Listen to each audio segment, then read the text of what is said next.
आप देख रहे हैं कितना सुंदर नज़ारा यहाँ पर भाई साहब आशीष जी ने लगा दिया है। सत्संग का आयोजन किया और यह कितना परमार्थ का भी काम किया। इन्होंने गरीब और जरूरतमंद लोगों को इन्होंने भेंट किया, कंबल भी, बैग भी। कितना अच्छा काम किया, हमको इससे प्रेरणा लेनी चाहिए। साथ संगत जी, सत्संग में आप देख रहे हैं कितना आनंद आ रहा है। सुबह 10 बजे से चल रहा है और लगभग 4 बजे से ज्यादा हो गया और सभी कितने शांति पूर्वक सुन रहे हैं।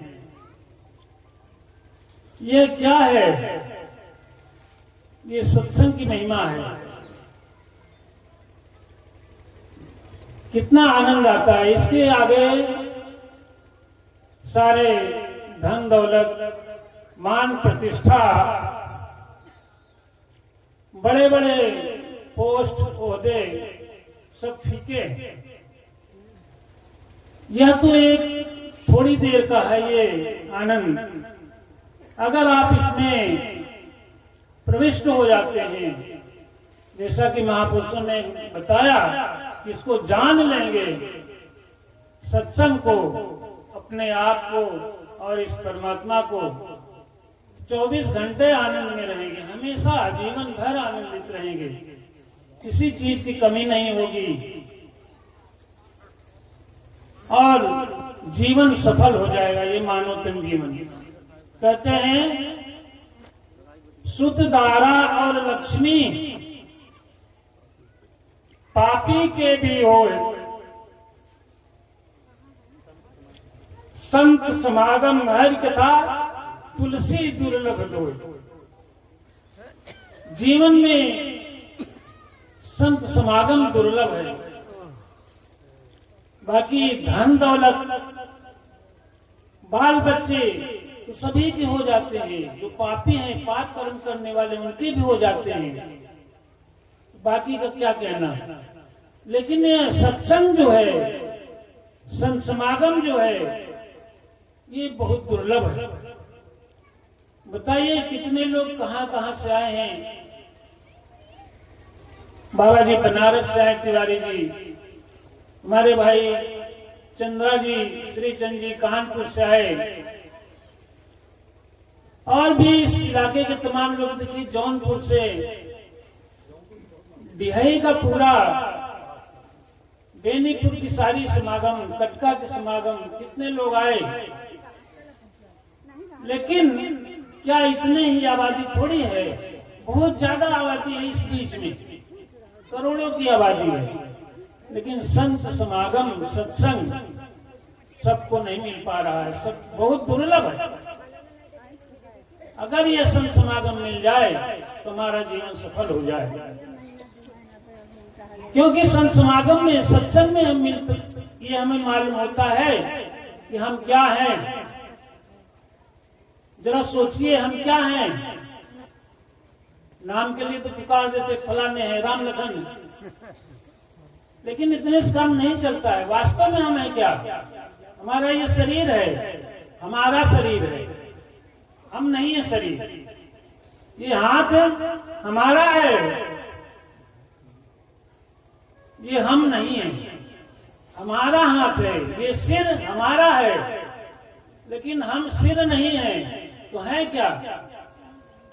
ये सिर हमारा है, ये कहने वाला कौन है? कौन कह रहा है कि हमारा सिर है, ये हमारा पैर है? उस कहने वाले को जानिए।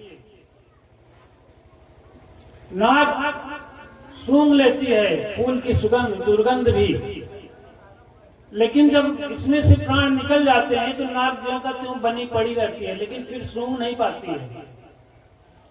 ये हाथ बने के बने रहते हैं, लेकिन काम नहीं करते। ये आंख बनी की बनी रहती है प्राण निकलने के बाद भी, लेकिन काम नहीं करती, देख नहीं पाती है। फिर उसके बाद कोई भी डॉक्टर उसका ऑपरेशन भी नहीं कर सकते, ना नजर वापस कर सकते हैं। तो देखने वाला कौन था? इस नजर के माध्यम से, इस नाक के माध्यम से सूंघने वाला, इस जबान से बोलने वाला कौन था? कान से, कान के माध्यम से सुनने वाला कौन था? उसकी पहचान करिए, वो हम हैं, आंख पैर आंख नाक का नहीं है। इसको जानिए। इसको जानने के लिए सत्संग करना पड़ेगा, सदगुरु के पास जाना पड़ेगा और जान सकते हैं। हम तो तमाम क्रियाक्रम में, कर्मकांड में लगे हैं, पूजा पाठ में लगे हैं, केवल उतने से ही हम संतोष कर लेते हैं। और महापुरुषों ने बताया ये पहली सीढ़ी है, लेकिन हमको छत पर चढ़ना है तो 9-10 सीढ़ी और चढ़ना पड़ेगा। तो हम उसी पहली सीढ़ी में ही पड़े रहते हैं जीवन भर। आगे बढ़िए, अपने आप को जानिए सदगुरु के माध्यम से। हमारे मन में अज्ञान भरा है, ज्ञान नहीं है, अज्ञान का अंधकार भरा है, इसलिए नहीं जान पाते, देख नहीं पाते, अपने आप को नहीं देख पाते। अज्ञान मल पूर्णत्वात् पुराणों मलिना स्मृता तत्क्षयाते भवेन मुक्ति नान्यथा कर्म कोटि भी। करोड़ों कर्म करेंगे लेकिन नहीं जान पाएंगे। कब जान पाएंगे? जब अज्ञान खत्म हो जाएगा मन से।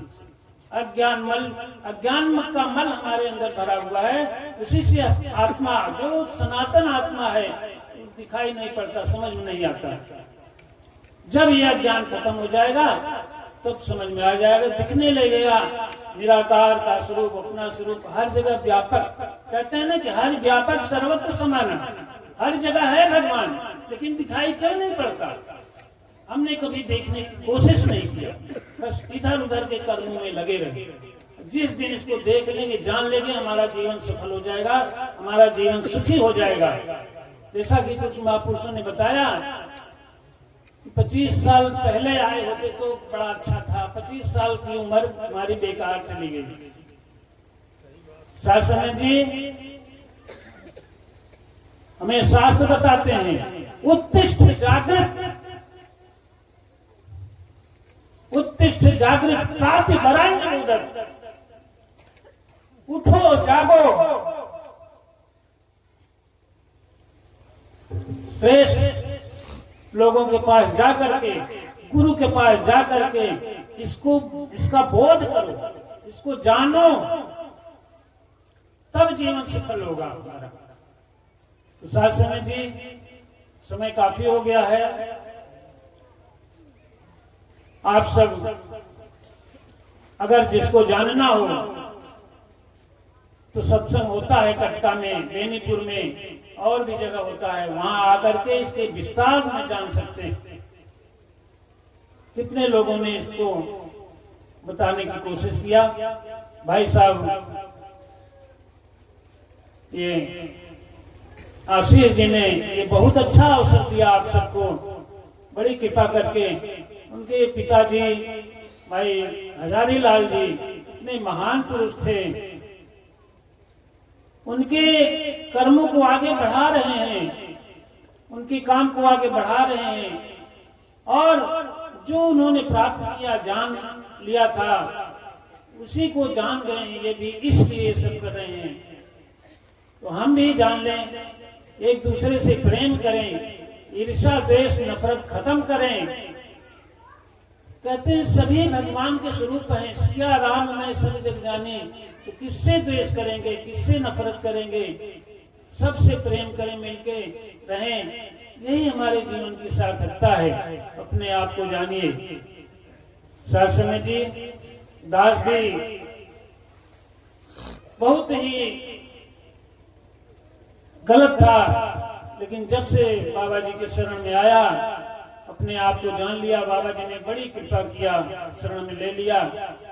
जब से हमने मनाया महताब गुरु, जब से हमने मनाया महताब गुरु, ये हकीकी बात हमें जब से हमने मनाया महताब गुरु, ये हकीकी